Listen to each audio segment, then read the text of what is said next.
Seja bem-vindo.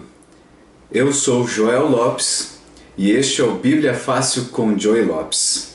Aqui a Bíblia é vista com seriedade e simplicidade.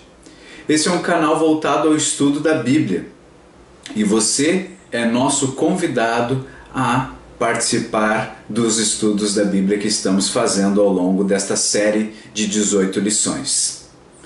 Se você tiver dúvidas de como faz para acompanhar os vídeos, eu sugiro que você localize no nosso canal o vídeo Como Estudar. Ali você vai ter dicas, vai ter as orientações do que fazer para acompanhar os estudos bíblicos. Mas eu posso afirmar para você que é bem simples. Você só precisa de duas coisas. Primeiro e mais importante de todas, uma Bíblia. Como essa aqui, por exemplo, versão traduzida pelo Padre João Ferreira de Almeida. De preferência a versão revista e atualizada, ou então pode ser também a versão NVI de Nova Versão Internacional. Além da Bíblia, você vai precisar acessar o site biblia.com.br. Neste site você vai localizar já na página principal do seu lado esquerdo da tela uma coluna com uma lista de cursos bíblicos. O curso escolhido para esta série de 18 lições é o curso Bíblia Fácil. Ele se encontra mais ao fundo, mais abaixo da página. Então você vai precisar localizar, descer um pouco a página, rolar um pouco a página do site e localizar o curso bíblico Bíblia Fácil. No momento que você fizer isso, é bem provável que, se você ainda não fez o cadastro, vai ser solicitado um cadastro, onde você vai precisar informar um endereço de e-mail, um usuário e senha, obviamente, e mais algumas outras informações. Esse cadastro é gratuito e, uma vez feito, depois você vai precisar apenas se logar toda vez que acessar as lições do estudo bíblico. Uma vez que você já está logado, ao assistir este vídeo, você já vai estar assistindo a segunda lição. Essa aqui já é a segunda lição dessa série de estudos bíblicos. Então, no nosso canal você vai encontrar a primeira lição, e na primeira lição o tema que nós estudamos foi a Bíblia Sagrada. Curiosidades, informações que existem sobre a Bíblia. E neste estudo de hoje nós vamos estudar, o tema é como estudar a Bíblia Sagrada. Então nós vamos ver alguns métodos, algumas formas importantes e interessantes de como estudar a Bíblia. Ok? Então, antes de nós começarmos o estudo, como é de praxe, nós vamos solicitar a presença do Espírito Santo, presença de Deus, para nos acompanhar e dar entendimento ao que formos estudar e à medida também às leituras bíblicas que vamos fazer. Ok? Então, feche seus olhos se puder, vamos orar. Senhor Deus, nosso Pai Celeste, estamos mais uma vez aqui reunidos para estudarmos a Tua Palavra, a Bíblia. Vamos aprender na lição de hoje métodos de como estudá-la melhor e que ela mesma nos explique como fazermos isso. Convidamos o Teu Santo Espírito para estar conosco aqui. Fazemos isso em nome de Jesus. Amém. Muito bem. Então, partindo para a segunda lição, você já deve ter localizado ela no site biblia.com.br e eu vou convidar você a acompanhar a leitura comigo das dicas para o estudo da Bíblia. Começando ali com a primeira dica. Antes de começar o estudo da Bíblia, reserve duas coisas muito importantes. Primeira, tempo e lugar. Reserve uma hora especial do seu dia. O ideal é que seja a primeira hora, antes de começar suas atividades normais. Se não for possível, planeje, organize seu dia para encontrar um período em que isso seja possível, ok? Procure também um lugar silencioso, onde você tenha condições de assimilar a palavra de Deus. Um lugar onde de preferência a TV não esteja ligada, onde não tenha muito barulho, essas coisas são importantes. Segunda dica, antes de ler, faça uma oração. Assim como nós fizemos agora há pouco, faça uma oração, pedindo a iluminação do Espírito Santo sobre aquilo que irá ler. Ore para que Ele seja o seu instrutor e que lhe dê perseverança na leitura. Lembre-se sempre que a Bíblia é o único livro cujo autor está sempre presente quando se lê. Terceira dica, não leia com pressa, mas faça-o com atenção. O objetivo não é apenas terminar a leitura programada, mas entender aquilo que está escrito. Se não entender, releia o texto escolhido. Quarta dica, use um caderno para registrar suas ideias, reflexões, comentários pessoais ou algo para sublinhar na própria Bíblia. Quinto, procure entender o contexto daquilo que está lendo, ou seja, leia algumas passagens, alguns versos antes, alguns depois, para poder entender um pouco mais do todo, entende? Veja os capítulos anteriores do que estava lendo, se tem algum sentido. É assim, é melhor que se faça um estudo assim, sempre pensando no contexto, ok? Para ajudar no entendimento da Bíblia, procure respostas para as questões simples, como quem está falando? A quem está falando? Por quê? Quando e onde tudo isto ocorreu? E finalmente, este texto pode ser aplicado à minha vida? Pode ser que existam alguns textos que fossem direcionados especificamente ao público da época, mas a aplicação direta, mas ainda assim são importantes para nós. Então é importante que essas questões que nós acabamos de ler, você procure responder quando estiver lendo a Bíblia. Ok? Sexto, observe que tipo de texto você está estudando. É uma história?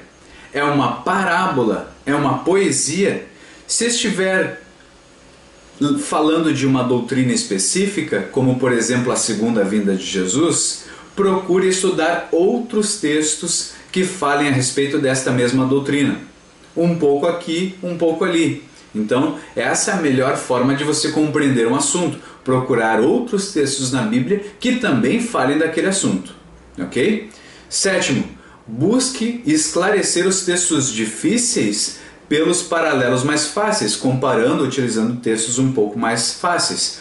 Por exemplo, compare o que Mateus escreveu com os outros evangelhos.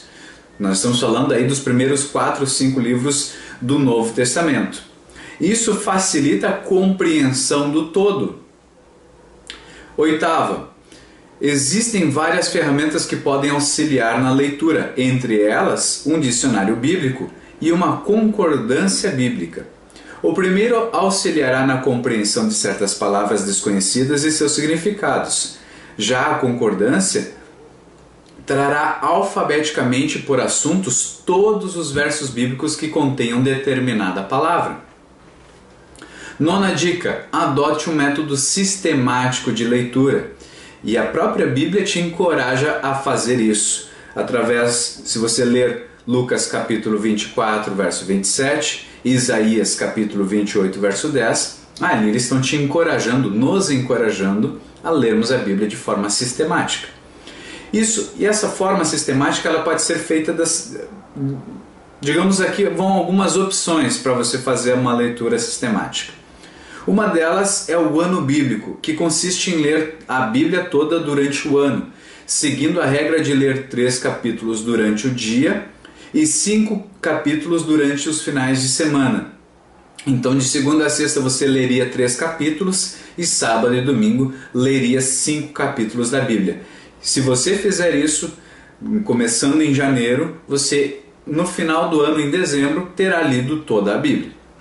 Outra coisa, estudo dos livros. Escolha algum livro da Bíblia e procure estudá-lo a fundo. Descubra quem foi o autor, a quem esse livro foi dirigido, as circunstâncias sobre as quais aquele livro foi escrito, o propósito e quais os principais ensinamentos que aquele livro quis passar. Método biográfico. Escolha personagens bíblicos de seu interesse e estude as passagens bíblicas relacionadas. Procure aplicar as lições espirituais para a sua vida. Estudo de temas consiste em escolher e seguir um tema através das Escrituras, como por exemplo batismo, segunda vinda de Cristo, graça, santuário, morte, entre outros. Então você pode estudar a Bíblia através de temáticas. Tudo que a Bíblia fala sobre batismo, tudo que a Bíblia fala sobre segunda vinda de Cristo, essa é uma forma de você estudar a Bíblia. Memorização. Procure decorar alguns versículos ou capítulos importantes da Bíblia. O cristão deve possuir bem ordenados em sua memória passagens que trarão conforto, esperança e lhe serão úteis nos momentos de provação. Então essas foram algumas dicas de como se estudar a Bíblia. Agora vamos para a pergunta 1. O que Pedro disse sobre a interpretação da Bíblia? Vamos abrir a Bíblia, abra sua Bíblia, no livro de 2 Pedro, isso é lá no Novo Testamento, perto lá do livro de Apocalipse. 2 Pedro, ou a segunda carta escrita por Pedro, capítulo 1, verso 20. Se você ainda não está familiarizado com a Bíblia, lembre-se, os capítulos são os números grandes de cada seção de livros. Por exemplo, aqui eu abri no livro de Salmos. No livro de Salmos, eu tenho o capítulo 119, que é o capítulo maior, e abaixo do capítulo 119 do livro de Salmos, eu tenho os versículos, que do lado esquerdo estão numerados. Bom, você deve estar vendo aqui duas vezes o capítulo 119. É que essa Bíblia aqui em particular, ela tem tanto a versão em português quanto a versão em inglês. Mas a sua Bíblia deve ter apenas uma única numeração, ok? Então, capítulo número maior, versículos são os versos que estão dentro dessa seção, da seção do capítulo. Bom, nós devemos ler para responder a pergunta a passagem de 2 Pedro, ou segunda carta de Pedro, capítulo 1, verso 20. Para responder que pergunta? A pergunta é: o que disse Pedro sobre a interpretação da Bíblia? E a resposta diz o seguinte: sabendo primeiramente isto, que nenhuma profecia da Escritura, ou da Bíblia, é de particular interpretação. O que isso quer dizer? Isso quer dizer que a Bíblia é sua própria intérprete. É isso que quer dizer. Nenhuma profecia da Escritura provém de particular elucidação. Ou seja, não é eu, Joel, que devo interpretar e dizer isso que ela quis dizer. É a própria Bíblia que deve nos explicar que lições ou que mensagem ela quer passar. Essa é a postura que nós, estudantes da Bíblia, devemos ter quando estudamos ela, quando lemos um texto, certo? Então, já damos como respondida a primeira pergunta. Resposta certa: a Bíblia é sua própria intérprete. Nenhuma profecia da Escritura provém de particular elucidação. Foi isso que nós lemos na passagem de 2 Pedro, capítulo 1, verso 20. Comentário da pergunta 1. A Bíblia não deve ser interpretada segundo nossas ideias particulares. Sua interpretação deve seguir as orientações que ela mesma oferece. Ao conjunto de regras que se deve usar na interpretação da Bíblia, chamamos de hermenêutica, ou seja, existe uma forma de interpretar a Bíblia, e o nome dessa forma é hermenêutica, ou conjunto de regras. Hermenêutica significa interpretação do sentido das palavras, e a arte e ciência de interpretar textos sagrados ou leis. Não é uma ciência limitada somente à área bíblica, pois é usada, por exemplo, na área do direito, como a hermenêutica jurídica. A palavra hermenêutica vem do grego hermeneo, que significa explicar, interpretar, traduzir. A imagem dessa palavra está ligada à mitologia grega, ao deus Hermes, o correio entre os deuses, que tinha pequenas asas. e em seus pés para torná-lo mais veloz em transmitir as mensagens entre deuses e deuses e homens, e as interpretava. Logo, hermenêutica é uma ciência e uma arte. Ciência por envolver uma metodologia, possui métodos científicos de análise textual, mas também a arte por ser uma metodologia que não pode ser aplicada mecanicamente, envolvendo as habilidades humanas, do gênio, da inteligência artística e da criatividade. Então, isso é hermenêutica. Pergunta 2. Como interpretava Jesus as Escrituras? Se Jesus é o nosso modelo, nosso exemplo a ser seguido, então vamos olhar para o que ele fazia para ver o que nós devemos fazer também. Como Jesus interpretava as Escrituras? Leia comigo Lucas, Novo Testamento, livro de Lucas, capítulo 24, verso 27. Capítulo 24, verso 27 diz o seguinte: E começando por Moisés e por todos os profetas, explicava-lhes. Quem explicava-lhes? Jesus. Jesus explicava o que dele se achava em todas as Escrituras. Então, Jesus, quando leu passagens que falavam sobre o Messias, começou lá pelos livros de Moisés, os livros de Gênesis, Êxodo, Levítico, Deuteronômio, Números. Esses livros, ele começou por eles para falar que textos falavam sobre a vinda do Messias. Entende? Ele pegou vários textos onde se falava sobre o Messias e começou a explicar um por um para os seus ouvintes.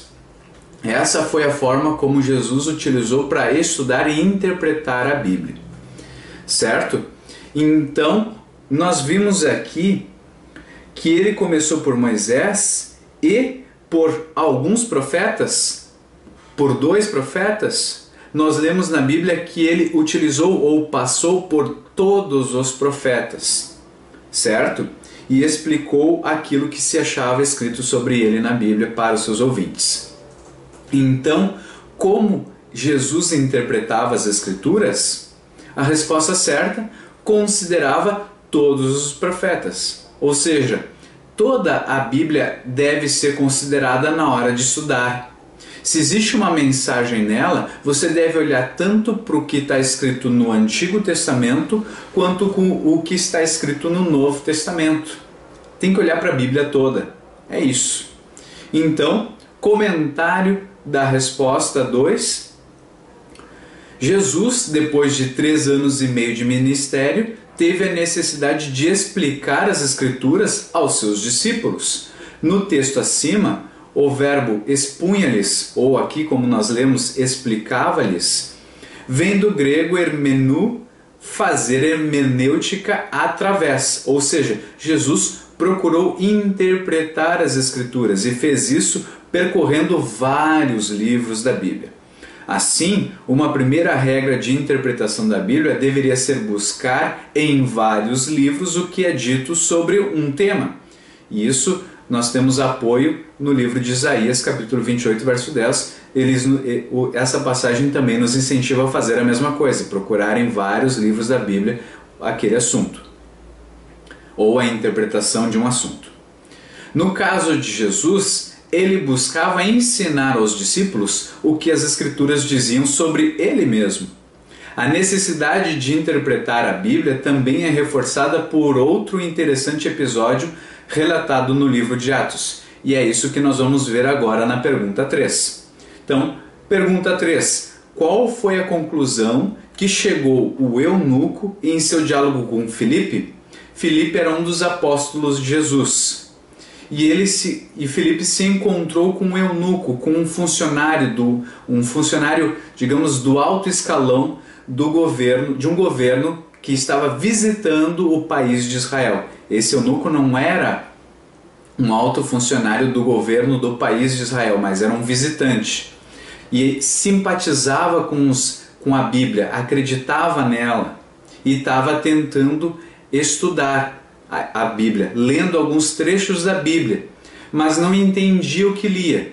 E é isso que nós vamos fazer agora, entender um pouco melhor essa história, lendo no livro de Atos, capítulo 8,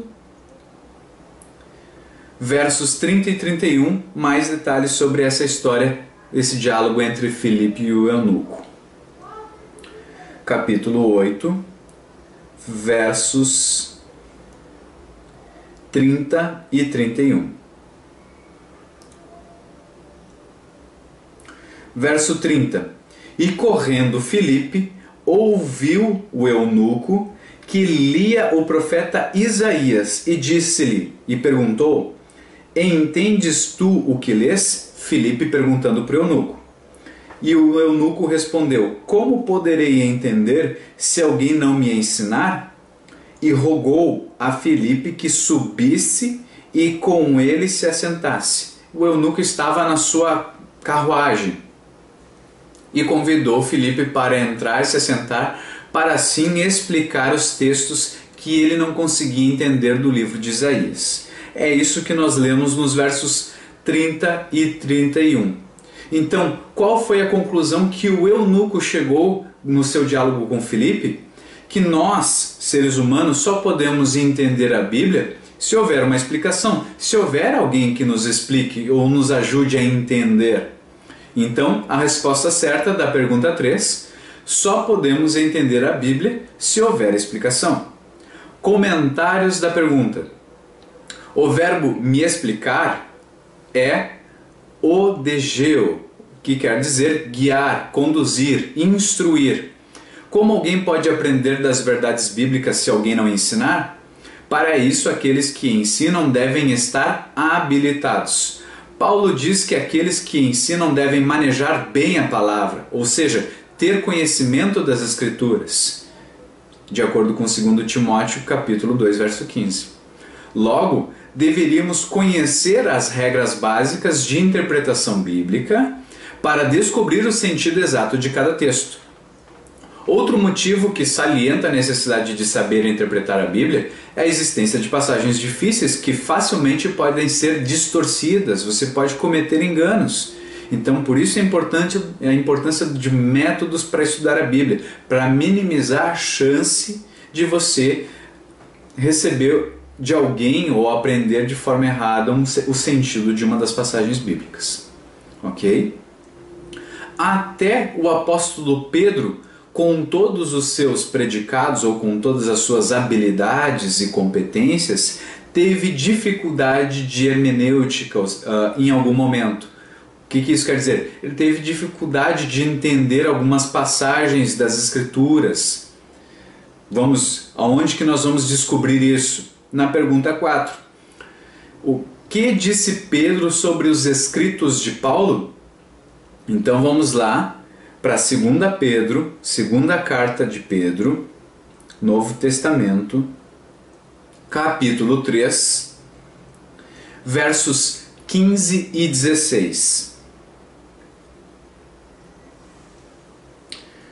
Então no verso 15: e tende por salvação a longanimidade de nosso Senhor, como também o nosso amado irmão Paulo, que vos escreveu segundo a sabedoria que lhe foi dado, falando disto como em todas as suas epístolas ou cartas, entre as quais há pontos difíceis de entender, que os indoutos ou aqueles não muito estudados e inconstantes torcem, e igualmente as outras escrituras. Nós lemos assim a passagem de 2 Pedro, capítulo 3, versos 15 e 16. Tenham em mente que a paciência de nosso Senhor significa salvação. Como também o nosso amado irmão Paulo escreveu a vocês com a sabedoria que Deus lhe deu. Ele, nosso amado irmão Paulo, escreve da mesma forma em todas as suas cartas, falando nela destes assuntos como salvação, por exemplo, em Cristo Jesus. Suas cartas contêm algumas coisas difíceis de entender, as quais os ignorantes e instáveis torcem, como também o fazem com as demais escrituras, para a própria destruição deles. Ou seja, nós lemos aqui neste texto que o próprio apóstolo Pedro afirma que existiam textos difíceis quando ele lia as cartas de Paulo, quando ele lia os escritos de Paulo, ele também tinha dificuldade de entender. Portanto, eram assuntos mais difíceis, mais complexos de se entender. E aí, justamente isso nos remete à resposta da pergunta 4. O que Pedro disse sobre os escritos de Paulo? Resposta certa: que há coisas difíceis de entender. Dentro dos escritos dele, há coisas difíceis de entender. Essa é a resposta certa. Comentários da pergunta 4. A necessidade da hermenêutica existe também devido aos fatores inerentes ao próprio texto bíblico. Vejamos alguns exemplos. A antiguidade do texto bíblico. Por exemplo, os 66 livros que compõem a Bíblia foram escritos entre 1500 anos antes de Cristo e 100 anos depois de Cristo. Esse período está muito longe da nossa realidade atual.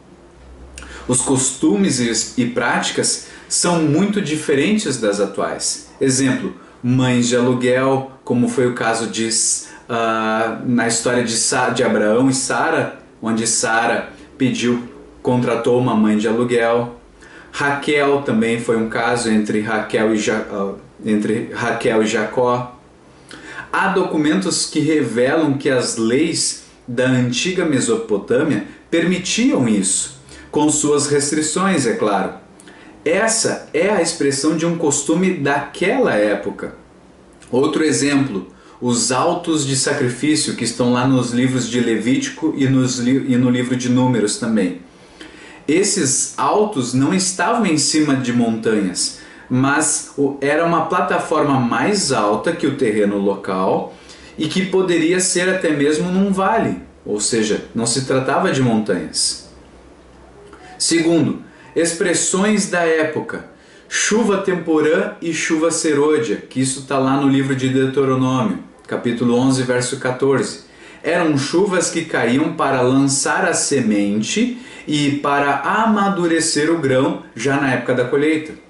Essas chuvas são usadas como simbolismos da obra do Espírito Santo no dia do Pentecostes e nos dias finais da história humana. Então, isso também é usado como figura de linguagem, como símbolo. A chuva temporã e a chuva serôdia como sendo o derramamento do Espírito Santo, ok?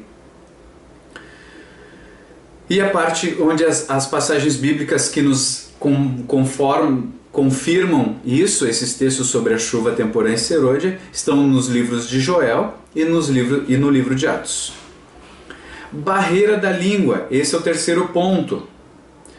Nossa língua portuguesa está muito distante das línguas bíblicas, que incluía o hebraico, o aramaico e o grego. O Antigo Testamento foi escrito em hebraico e aramaico, e o Novo Testamento escrito em grego. Essas são as línguas bem diferentes e antigas, o que torna ainda mais desafiadora a tarefa de interpretação da Bíblia. Ok? Então, isso não deve nos desanimar, mas nos deve trazer mais diligência. Nós devemos nos tornar mais motivados em estudar, porque assim, ao fazermos isso, vamos conseguir aprender mais sobre as verdades bíblicas. Pergunta 5. Como Pedro disse que a Bíblia foi produzida?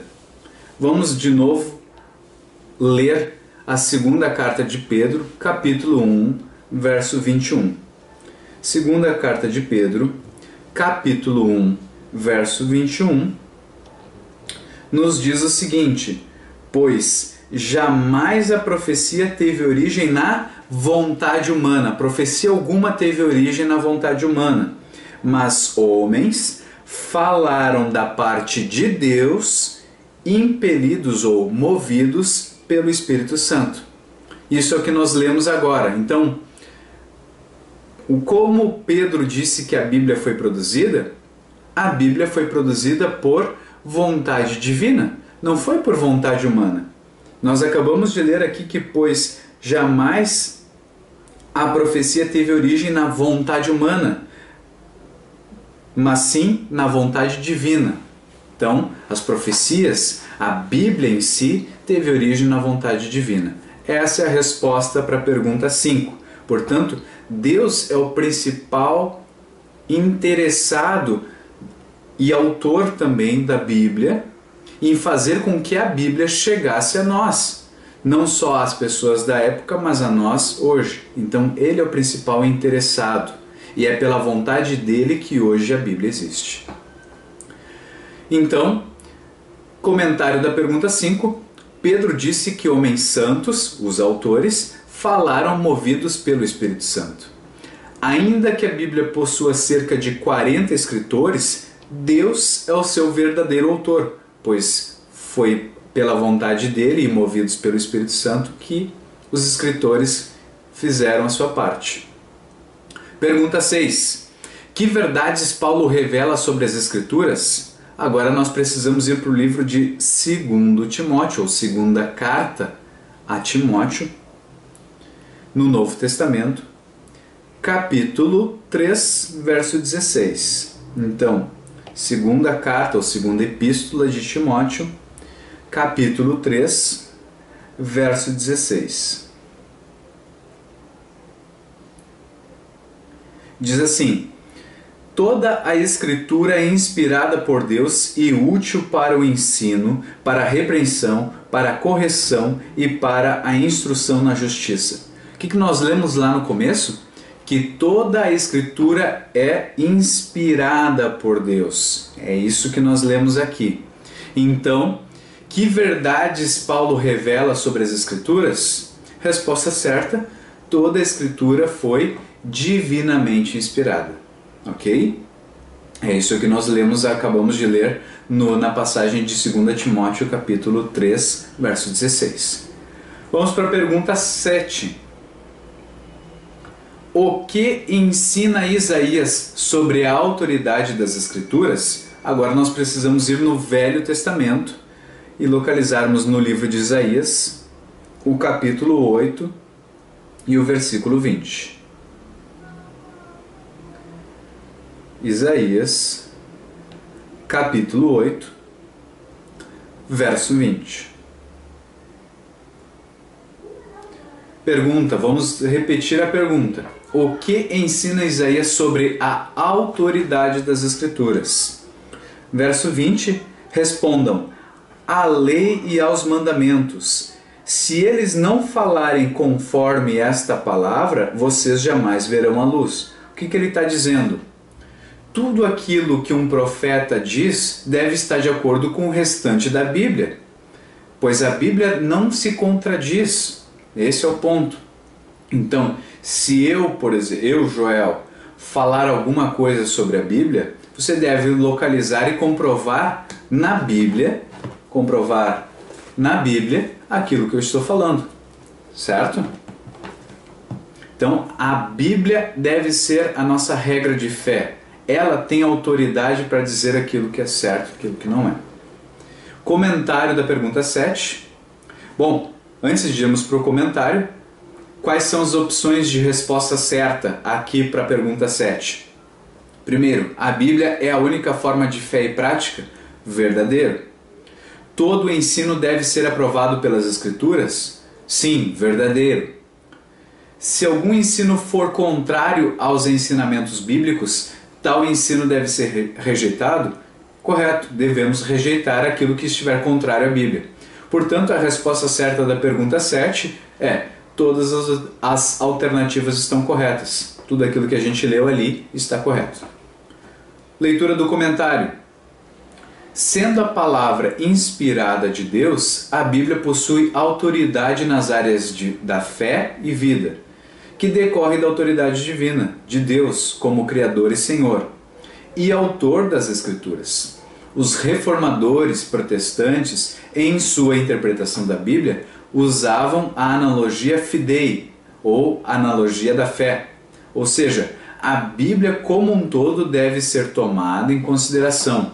Todas as passagens que tratam do mesmo assunto devem ser consideradas na hora de estudar. As passagens difíceis devem ser entendidas à luz das passagens claras, obviamente. Outro princípio defendido pela Reforma foi o sola scriptura, ou só a Escritura. Este princípio ensina que somente a Bíblia é a autoridade em termos de credo e doutrina. Não existe outra fonte superior de verdade. O protestantismo, com o passar do tempo, adotou também o princípio de toda a Escritura, que quer dizer toda a Escritura, ou seja, toda a Bíblia deve ser considerada como verdade, não apenas uma parte dela. Jesus usava esse método em sua interpretação da Bíblia. Nós vimos nas perguntas anteriores que ele discorreu desde os escritos de Moisés, passando por todos os profetas. Ele não tinha ainda, quando estava aqui, ninguém ainda tinha escrito os livros do Novo Testamento, mas toda a Bíblia que se dispunha na época, os escritos, os rolos antigos que se dispunham, foram utilizados por ele para mostrar e interpretar a Bíblia. Portanto, toda a Bíblia foi utilizada por ele, a Bíblia que se dispunha na época. Esse foi um exemplo que nós vimos numa das questões que falava sobre a interpretação da Bíblia. Vamos para a pergunta 8 e última. Quem mais usava toda a Escritura, ou a Bíblia, em seus estudos? Vamos para o livro de Atos, capítulo 17. Atos fica no Novo Testamento, depois do livro de João, capítulo 17, verso 11. Diz assim: os bereanos eram mais nobres do que os tessalonicenses, pois receberam a mensagem com grande interesse, examinando todos os dias as Escrituras para ver se tudo era assim mesmo. Nós lemos esse texto na primeira lição, que falava sobre a Bíblia Sagrada, que falava com que frequência nós deveríamos estudar a Bíblia. Então aqui nós estamos utilizando a mesma passagem para falar que, para dar uma outra ênfase, era que outro grupo de pessoas também usava toda a Bíblia para comprovar as verdades que existiam nela. Se alguém pregasse alguma coisa, existia um grupo de pessoas que iria olhar na Bíblia para comprovar se aquilo que aquela pessoa estava falando era verdade. E esse grupo de pessoas eram os cidadãos que habitavam a cidade de Bereia, ou seja, os bereanos. Então a resposta certa, de acordo com o que nós lemos agora, é bereanos. Essa é a resposta de quem mais usava as Escrituras para estudar a Bíblia, para entender a Bíblia. Comentário da pergunta 8. Devemos imitar os bereanos em buscar em toda a Bíblia a compreensão da vontade de Deus para a nossa vida. E assim chegamos ao final da lição de hoje, onde nós vimos como estudar a Bíblia.